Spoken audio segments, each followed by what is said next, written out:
United Kingdom. And the President and the First Lady will travel to the United Kingdom for an official state visit from September 17th to September 19th later this fall.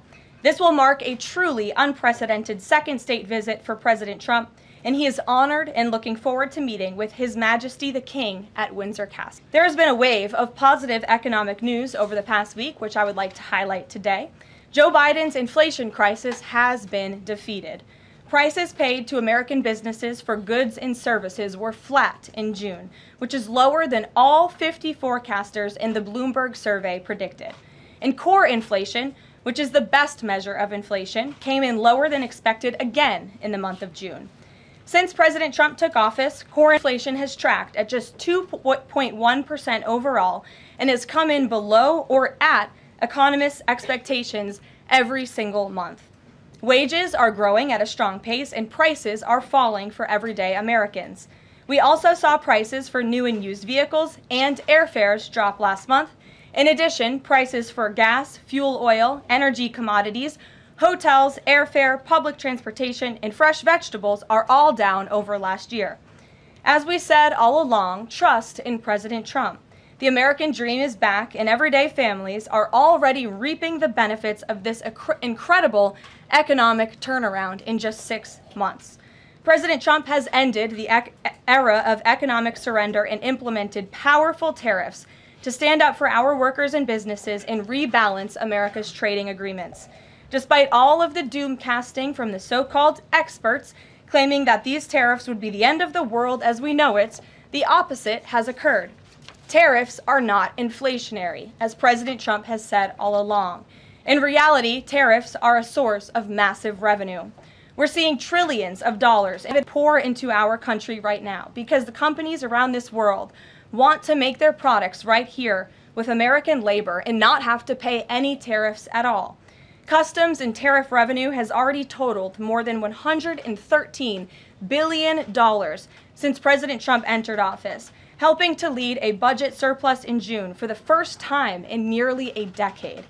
We are truly entering a golden age as a result of these pro-growth and America First trade policies. On another matter, yesterday in the East Room, the President was proud to sign the Halt All Lethal Trafficking of Fentanyl Act into law, surrounded by angel families to help finally end the devastating fentanyl crisis that has ravaged millions of Americans.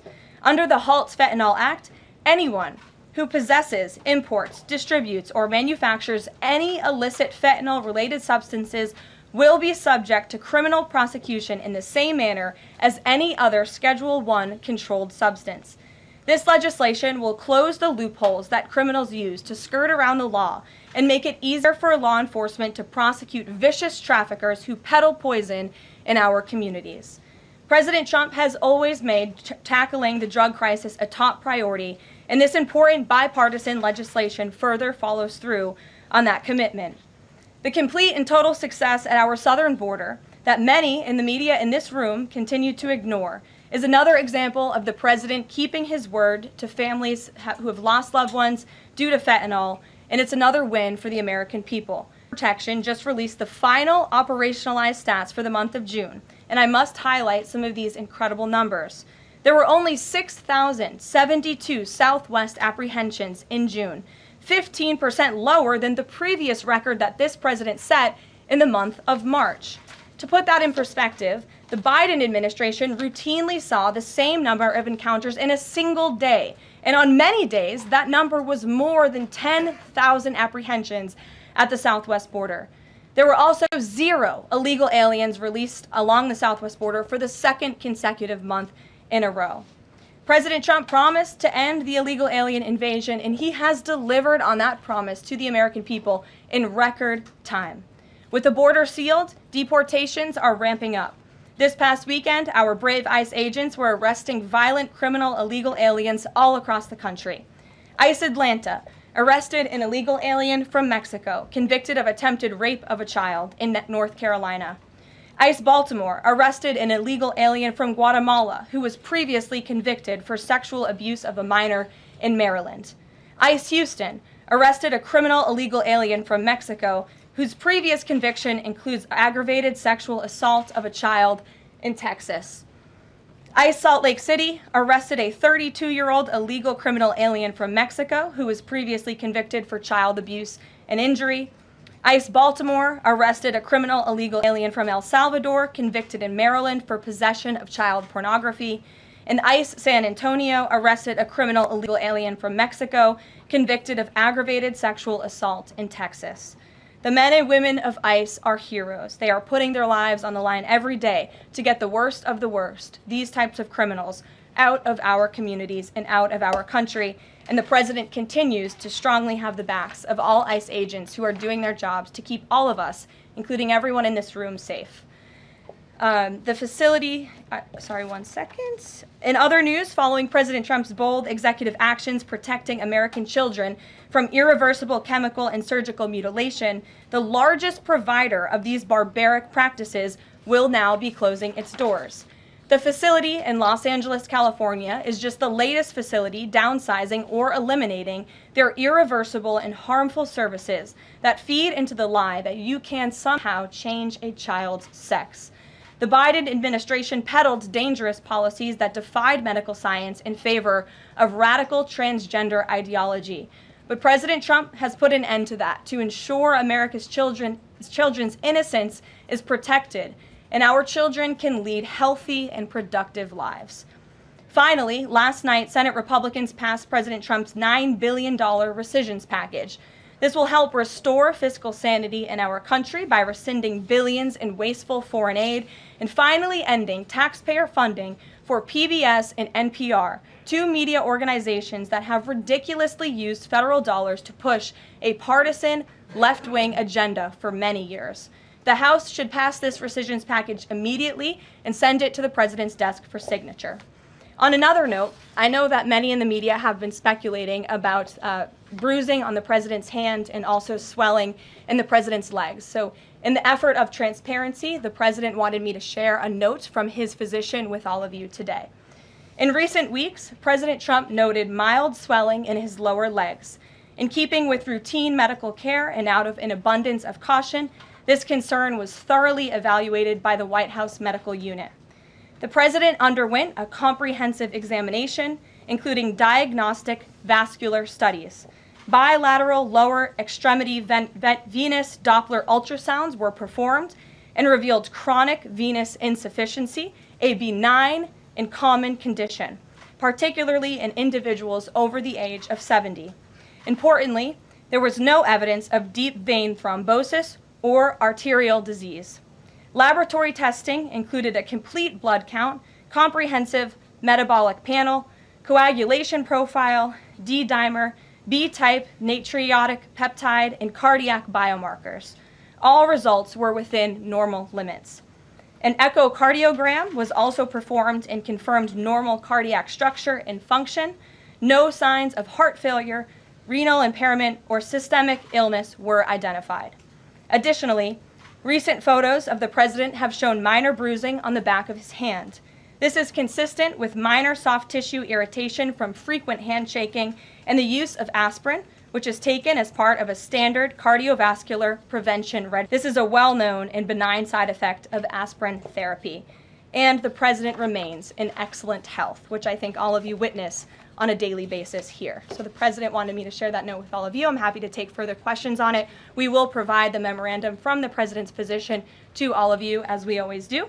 And we'll get to questions. Here in our new media seat, we have Frank Corva, who's the White House correspondent for Bitcoin Magazine, which comes at a timely week with crypto legislation moving across Capitol Hill. So why don't you kick us off, Frank, and thanks for being with us. Thank you so much. We appreciate it, Ms. Leavitt. Sure. I was curious to hear if the president was in favor of removing any and all language around central bank digital currencies from the Genius Act, maybe as a means to get it across the line and get it on his desk. And then my second question was about something the president spoke about in this room. He talked about a $600 de minimis tax exemption for Bitcoin and other crypto spending. So I was just wondering if you could comment on those. Sure. Well, the president did signal his support for de minimis exemption for crypto, and the administration continues to be in support of that. in support of that. We are definitely receptive to make crypto payments easier and more efficient for those who seek to use crypto as simple as buying a cup of coffee. Of course, right now that cannot happen, but with the de minimis exemption, perhaps it could in the future, and we will continue to explore legislative solutions to accomplish that.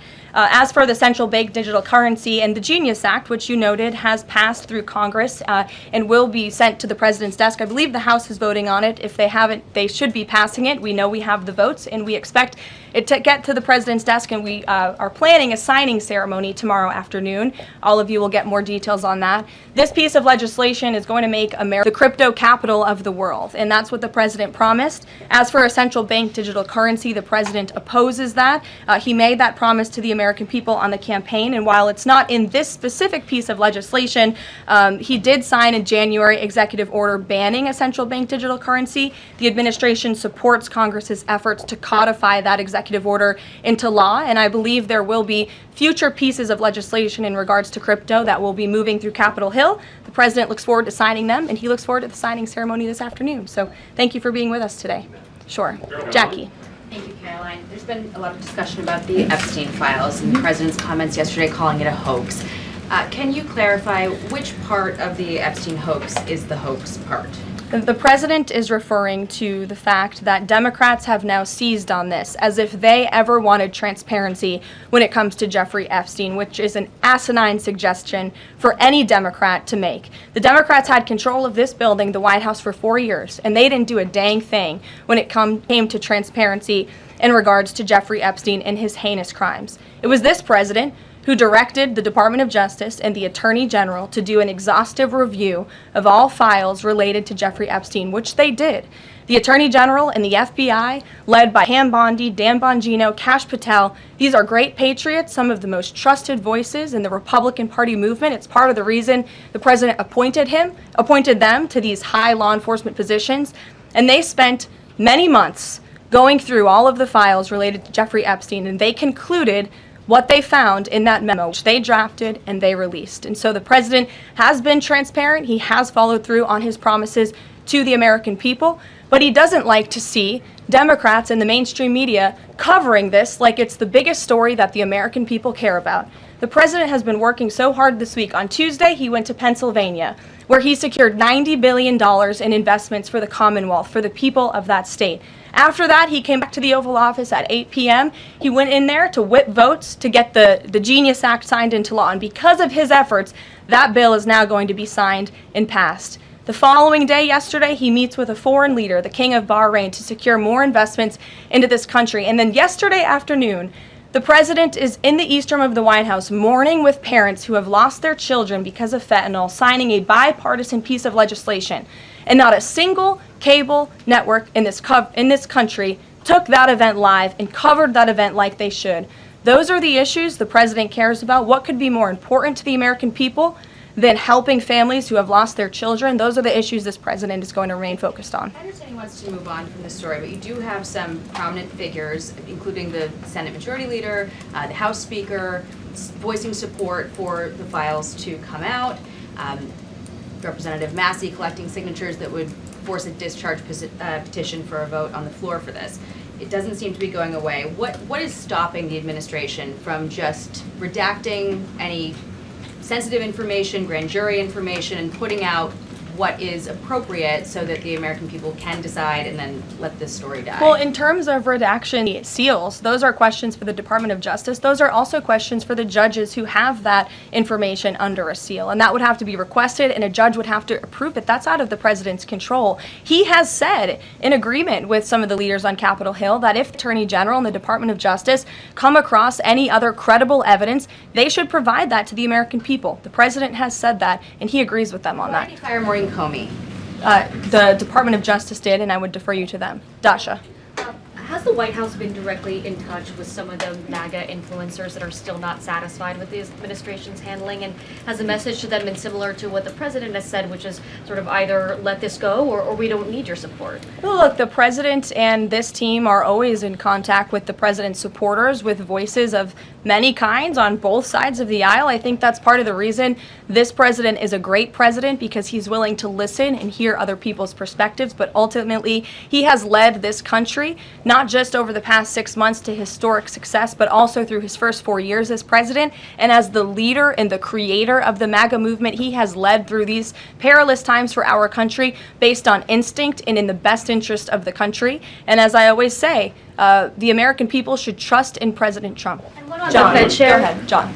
Thanks a lot, Caroline. The president on Monday announced that if there's not compliance with Russia within 50 days, there would be increased tariffs. Can you explain how that works, first of all? What happens if Russia doesn't end its war with Ukraine in 50 days? Well, in 50 days, as the president clearly laid out, a ceasefire agreement or a peace deal within that time frame, if Russia refuses to legitimately agree to a ceasefire, then they will face very steep tariffs, and they will also face secondary sanctions. So countries that are purchasing oil from Russia will be sanctioned as well, and of course that will do deep damage to Russia's economy. And I would just add that the president wants this war to end with a diplomatic solution. He's been pushing for it. This administration has spent many hours and a lot of time trying to solve this war very far away, but the president wants to stop the killing and he wants to save lives. As far Reagan, as the first part go of ahead. what you were saying, Caroline. the Reagan, first go part, ahead. I have two questions for you. It's just about, if I may, just about the tariffs, the first part. I get the secondary tariffs, but there was only $3 billion worth of trade between the U.S. and Russia in 2024. It's expected to be far less this particular year. On April the 2nd, both you and the Treasury Secretary said it's not necessary to apply any tariffs on Russia. You said that because of the lack of trade, it precludes, that was the word you used, any need for tariffs. Why now, and why do you think that that would make them cave and come to some sort of peace agreement as it relates to Ukraine? $3 billion is still a lot of money, John, and it's not just tariffs, it's the secondary sanctions as well that will be implemented in 50 days. Reagan. Thanks, Caroline. I have two questions for Sure. you. First on Congress. Congresswoman Salazar introduced legislation that would give some illegal immigrants in the country a path to citizenship. 10 Republicans signed on Dignity Act. I'm curious what the White House's position is on the legislation and if the president would veto this bill if it made it to its desk. From my understanding, the White House nor the president has actually read through this legislation. We've been focused on, of course, the One Big Beautiful Bill, which passed, which is another historic accomplishment of this president in record time. The Genius Act this week, the Recisions package, that's been the focus of the White House. But the president has made it very clear he will not support amnesty for illegal aliens in any way. I want to give you a chance to respond to the CEO of NPR. She's claiming that the cuts to their network will, quote, be a real risk to public safety of the country. Murkowski has argued that public broadcasting stations save lives. Could you respond to these concerns? The NPR CEO said cutting NPR will be a risk to public safety. I am not sure how NPR helps the public safety of our country, but I do know that NPR, unfortunately, has become really just a propaganda voice for the left. Just a few examples for you. In 2020, NPR refused to cover the Hunter Biden laptop scandal in the run-up to the election. They said their assertions don't amount to much, writing they did not want to waste the listeners' and readers' time on stories that are just pure distractions. That does not sound like an unbiased opinion. That sounds like a partisan opinion to me. And this is a taxpayer-funded organization. In 2018, that same CEO that you're talking about called the president in the Oval Office, who nearly 80 million Americans elected, she called him racist, shared a photo of herself wearing a Biden for President campaign hat, serves on the board of a Soros-funded activist group. PBS's White House correspondent at the time characterized President Trump's speech then at Mount Rushmore as a love letter to white resentment, promoting the myth of America. In 2017, PBS devoted an entire panel talking about what it means to be woke and white privilege. In 2023, PBS's Washington Week roundtable covered up Joe Biden's clear mental divide. That's actually quite the clip. I would encourage all of you to look at it. These are not honest news organizations. These are partisan, left-wing outlets that are funded by the taxpayers. And this administration does not believe it's a good use of the taxpayers' time and money. Ed Lawrence. Yeah, thanks, Caroline. I want to ask you about the Federal Reserve. So does the president believe that the slightly restrictive monetary policy stance right now, could that cause an economic slowdown? And if he does believe that, when? What pause are you referring to? No, could the stance of the monetary policy is slightly restrictive. Does the president believe that that stance, the slightly restrictive stance, could cause an economic slowdown in itself? I haven't heard the president discuss that specifically, but what I do know in regards to the Federal Reserve is the president's been very transparent about his displeasure with both the policies and the management of the Fed, and he spoke about that to all of you pretty extensively in the Oval Office yesterday. And last month, one more if I could, last month the Canadian Prime Minister said the president had agreed to a July 21st deadline to sort of work towards a trade agreement. That's 4 days from now. Could there be a trade agreement with Canada in 4 days? Well, look, we'll see. The trade team continues to be very active in our conversations and discussions with Canada. The president himself has said, unfortunately, our neighbors to the north have been pretty difficult to deal with when it comes to matters on trade. But in trade, generally speaking, as you know, 25 countries have received letters thus far from the president directly with his big, beautiful signature on them, from Japan to Korea, South Africa, Kazakhstan, Malaysia, just a few countries, and Canada also received a letter for 35%. With that said, if countries want to have legitimate further discussions, the Trump administration and the president's trade team are willing to have further talks, but these letters these countries have been receiving are the deals. And as the president has said, those deals will be made. They are tailor-made to each and every country based on the United States' concerns and what's in the best interest of the American worker and the American people. Charlie, go ahead. Thank you, Karoline. No, I called on Charlie, but Deanna, you can go ahead too. Go ahead. The president said that he floated the idea of a special prosecutor in the Epstein case. Can you confirm that? And has he asked the Attorney General to do this, to appoint a special prosecutor to look it over? Well, the idea was floated from someone in the media to the president. The president would not recommend a special prosecutor in the Epstein case. That's how he feels. And as for his discussions with the Attorney General, I'm not sure. Deanna. Karoline, thank you so much. Do you know what the president's reaction was to Mike Johnson saying that he wants additional files released, the Epstein files? Was there a conversation with Mike Johnson about that following his comments? I won't discuss the president's private conversations with the Speaker of the House, but as I answered to Jackie's question earlier, the president has said if the Department of Justice and the FBI have any more credible evidence in regards to Jeffrey Epstein's crimes, they should put that forward. He has called on them to do that. Sure. Thank you, Karoline. With a few days, I'll go to all of you, starting with the lady in the blue. Go ahead. with a few days to the August 9th deadline, how are the negotiations with Europe going? There's some sticking points. What are they? Can we expect a delay, or should we expect a deal soon? Well, I believe the deadline is August 1st. As for the European Union, they continue to be very eager in negotiating with our country for obvious reasons on ways to lower their tariff and their non-tariff barriers that we have long said harm our workers and our companies. So the president's trade team continue to be in talks with the European Union. Would he accept, or would he put forth a postponement of the August 1st? He's already said he will not. Caroline, Oh, and go ahead. Caroline, good afternoon, Caroline. In Gaza today, Holy Family Catholic Church was struck by an Israeli shell. Yes. 3 people were killed, 10 wounded. What is the president's reaction to that church coming under fire? It was not a positive reaction. He called Prime Minister Netanyahu this morning to address the strikes on that church in Gaza, and I understand the Prime Minister agreed to put out a statement. It was a mistake by the Israelis to hit that Catholic church. That's what the Prime Minister relayed to the President, and you should look at the Prime Minister's statement that will be coming out. Steve, go ahead. Back to your letter that you read at the beginning. Sure. The President, you said mild swelling in his legs. Is Yes. it discomfort? How are you treating it? Nope, no discomfort from the president at all, and you probably all see that on a day-to-day basis. He's working around the clock. As for the treatments, I can defer to the president's physician, and we'll get you this letter. I think it will answer all your questions. One other thing, there are reports that a Chinese-born banker who works in Atlanta for Wells Fargo is being prevented from leaving China. Has the president, is he going to bring this up with President Xi? Are you aware of the case? I'm not aware of the case, but I'm sure our National Security Council team is. Steve will get you some answers on that.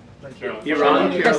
Thank you, Caroline. 2 questions. So the first is that President Trump said that the Attorney General only gave him a brief overview of what was in these Epstein files. Does he have knowledge or an understanding of what is in the files related to Epstein that have not been released? Not to my knowledge, and that's a question for the Attorney General, as I said, and the President has told the Attorney General if they have any more credible evidence, they should release it. Is that evidence, would she have to run that by the President before she released it? I don't think so. He said if she has any more credible evidence, she should release it. Your Honor. Go ahead. Thank you. Go ahead, yes. Great. Thank you, Caroline. Two questions. One, today. And you can go ahead, Andrew. Don't worry. Today, tens of thousands of folks are rallying nationwide to honor the legacy of Congressman John Lewis. Meanwhile, Republicans in Texas reportedly are working to redraw congressional maps at President Trump's urging.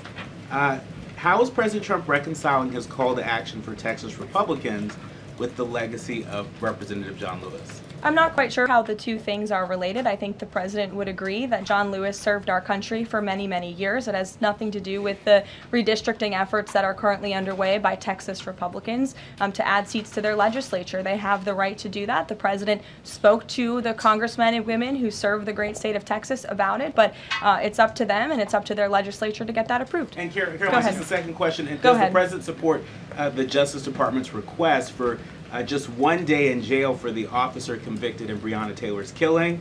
And what message does he believe that sends to her family and to other families seeking justice in cases of police violence? I haven't talked to the President about that case. Go ahead.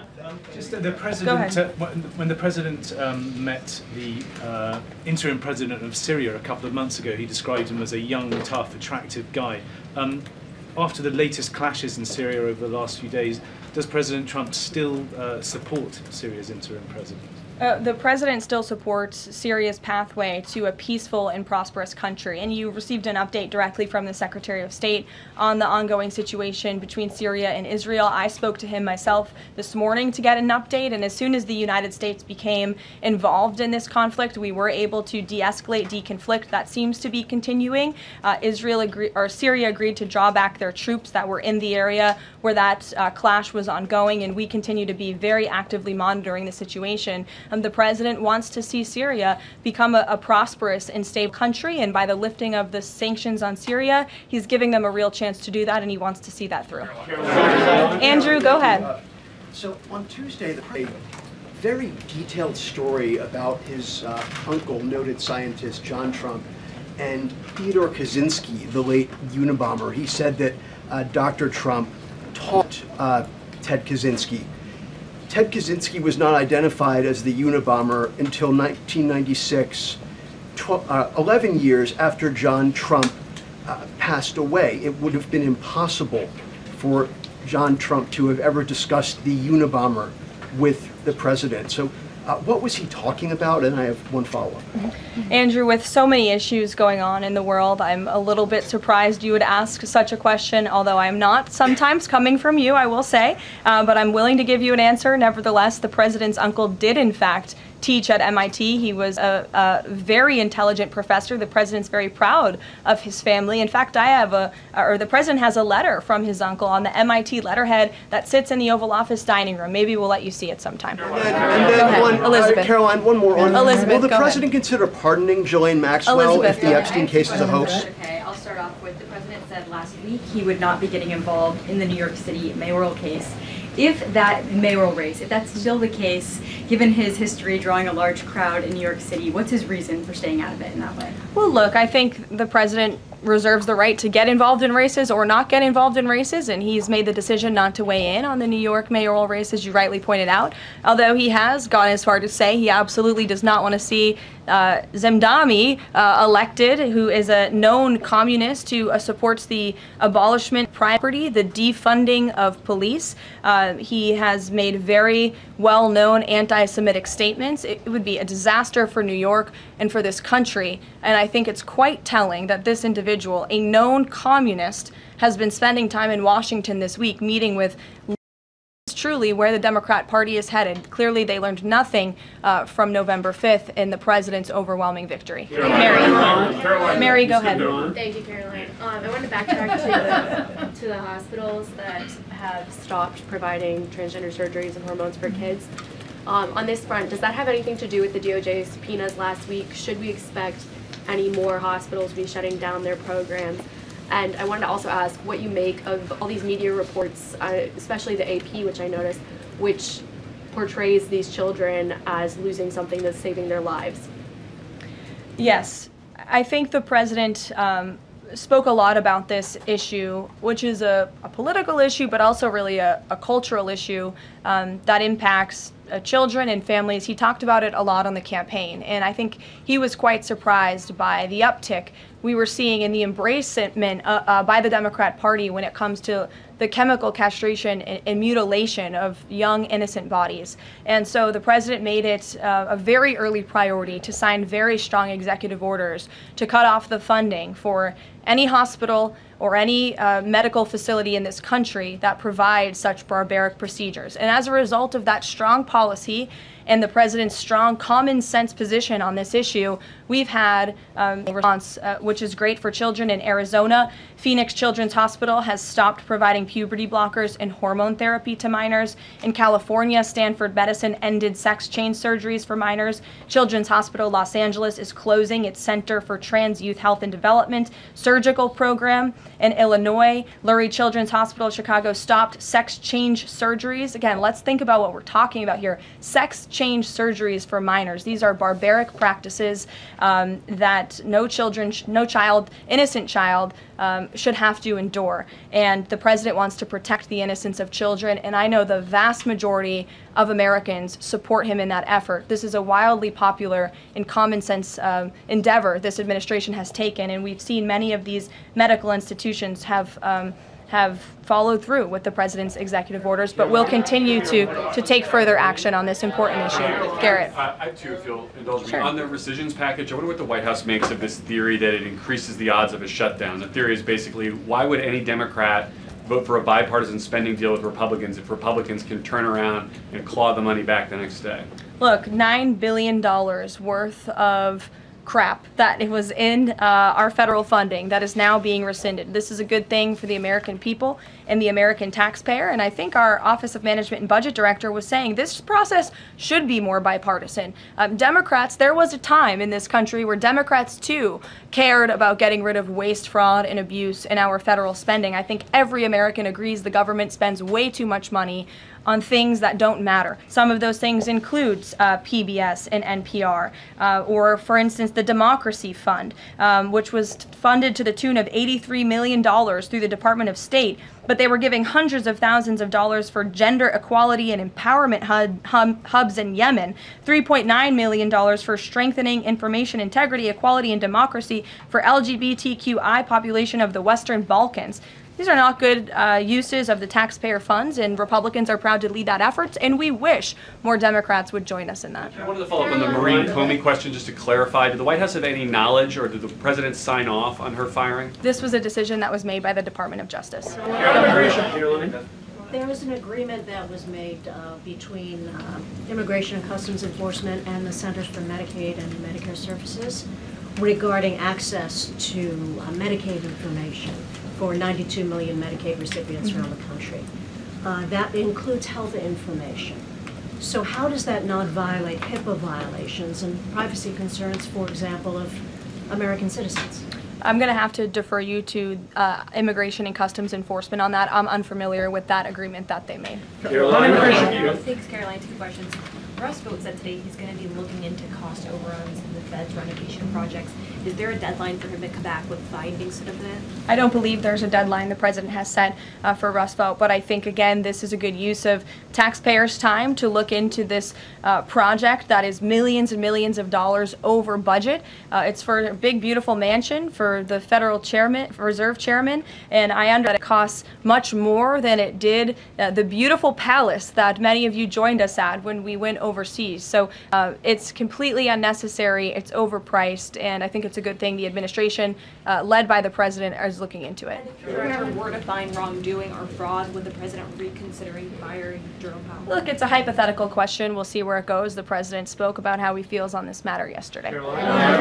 Thank you so much, Caroline. So we saw Ambassador Huckabee arrive to Prime Minister Netanyahu's trial to show his support. Does the president plan to impose any kind of sanctions against the Israel judicial system? I don't have any update for you on that or any announcement on that front. I don't believe so. Does the president believe that justice has been served in the Epstein case? Look, the president believes that he directed the Department of Justice to do an exhaustive and thorough review, and they did that. And they all agreed, the FBI director, the deputy FBI director, the attorney general, on the memo that they drafted and they released. Thank you, Caroline. Just a follow-up on Reagan's question. Representative Salazar's bill, it grants illegal aliens with legal status for 7-year increments. It also gives permanent path to residency for so-called dreamers. And, you know, President Trump and Labor Secretary Chavez, who previously co-sponsored a version of this bill when she was in the House, they've spoken about a work deal similar to the bill, I believe. What's the difference between a work deal and amnesty? Look, as I told Reagan, the president, the White House have not reviewed this specific piece of legislation, not where our focus has been. But the president, for one, has been very clear he does not support amnesty. We'll go to, oh, look at some friends in the back. Brian, go ahead. You didn't show up early enough to get some good real estate up here. I love it. Any update on the Autopen? I know that there was the DOJ and some others were looking into the thousands of documents that were signed off just before Joe Biden left office. Any update on the Autopen? Yes. I'm not laughing at you, I'm just laughing at how far away you are, and you're going to need to get some microphones back there. On the Autopen investigation, yes. The White House counsel's office has launched their own investigation into former President Biden's usage of the Autopen.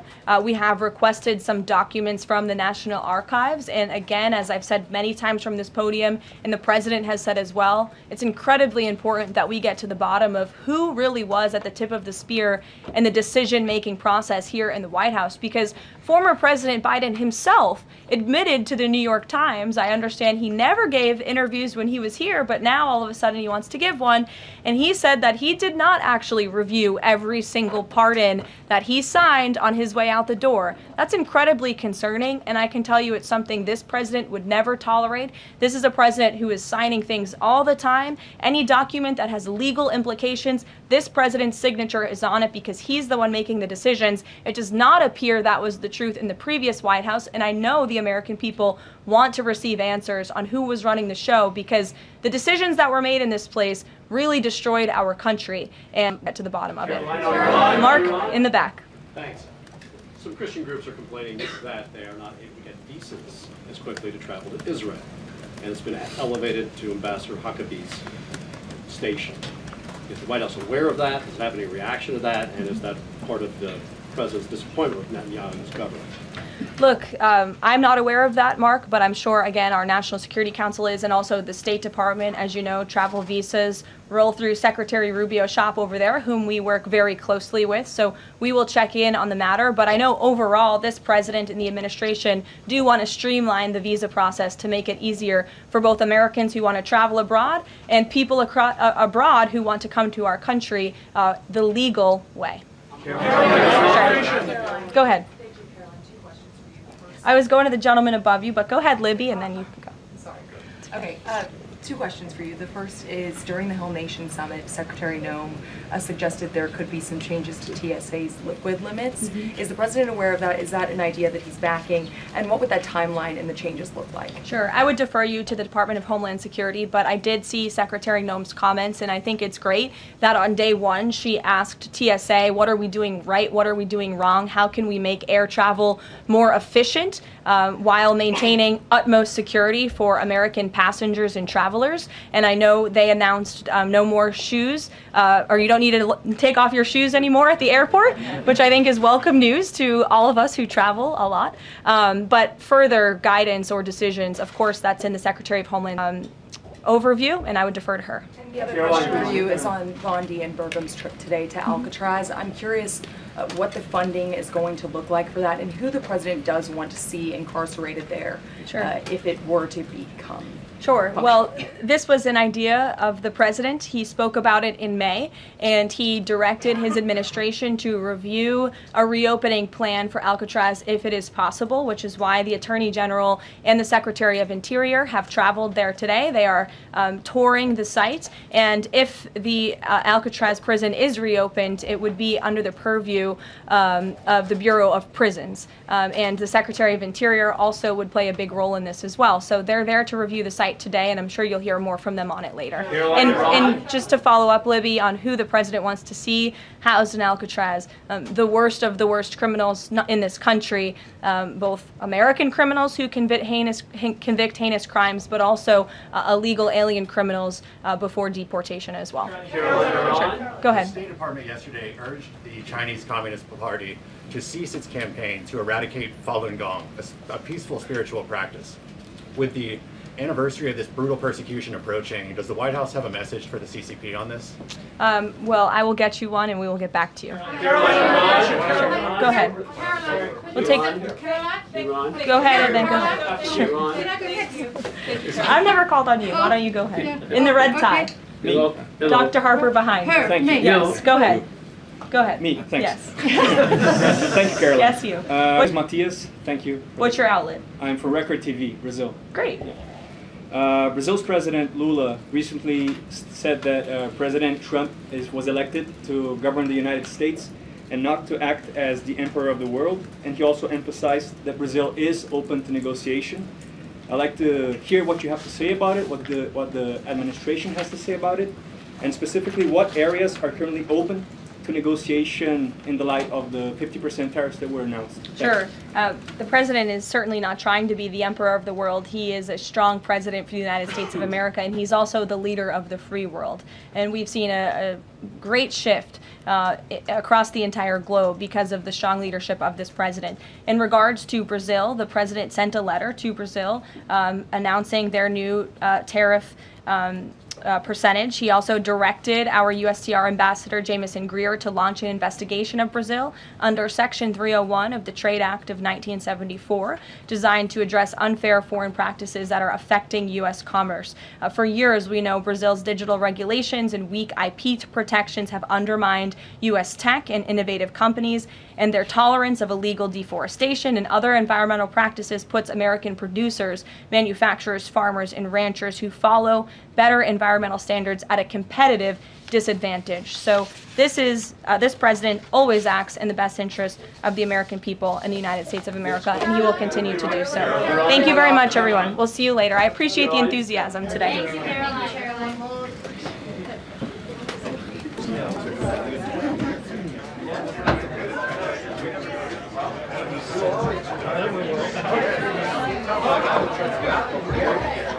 Almost